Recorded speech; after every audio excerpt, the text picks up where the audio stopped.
So unfortunately, our timers are down, so I'll notify you when you have 1 minute. Thank you very much. Article 6 of the European Treaty on the European Union says the Union is founded on the principles of liberty, democracy, respect for human rights and fundamental freedoms, and the rule of law. The reality has been demonstrated by the past 5 months of negotiations with the Greek government, that it's founded on the principles of debt slavery, of dictatorship, of the markets and the European Central Bank, by a denial of human rights and fundamental freedoms, and the rule of profit of the 1% above all.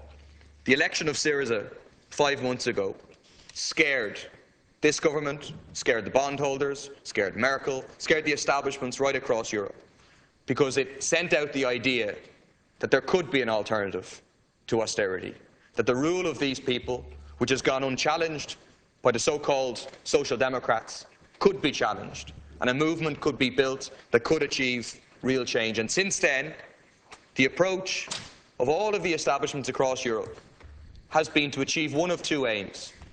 Either one, to bring down the Greek government and to replace it with a more compliant Greek government, or two, to humiliate it, to send a message that there is no alternative, to reinforce that Thatcherite dogma, to stop any further challenge happening in the periphery of Europe or anywhere else in Europe. From day one of the election, they were met with complete disrespect of the choice of the Greek people.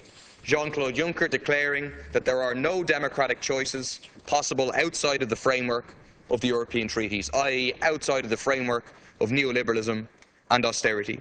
And we know the European Central Bank has played a particularly ignominious role in this. We know previously it was central to silent coups in Greece and in Italy, replacing elected governments with governments of bankers for bankers. We know they've sent ransom notes to the Irish government and to the Italian government, and we heard last week in the banking inquiry the role they played in terms of pushing Ireland into the bailout and denial, a burning of bondholders.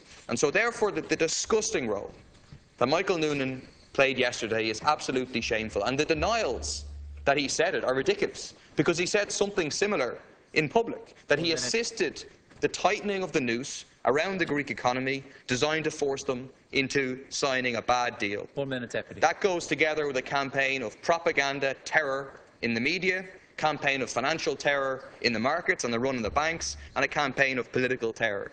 And it seems that they may have had a result, that the deal that is now being discussed perhaps represents a continuation of austerity, particularly through cuts in pensions and through increases in VATs and through no agreement in terms of debt write-down. If that's the case, this just ties Greece to continue the role of Sisyphus, of pushing a boulder of austerity up a hill only for it to fall down again. It won't offer a way out. And so there was a major protest in Dublin on Saturday in solidarity with the Greek people. And I appeal to the Greek left, the left MPs inside Syriza and in the Parliament, not to back down.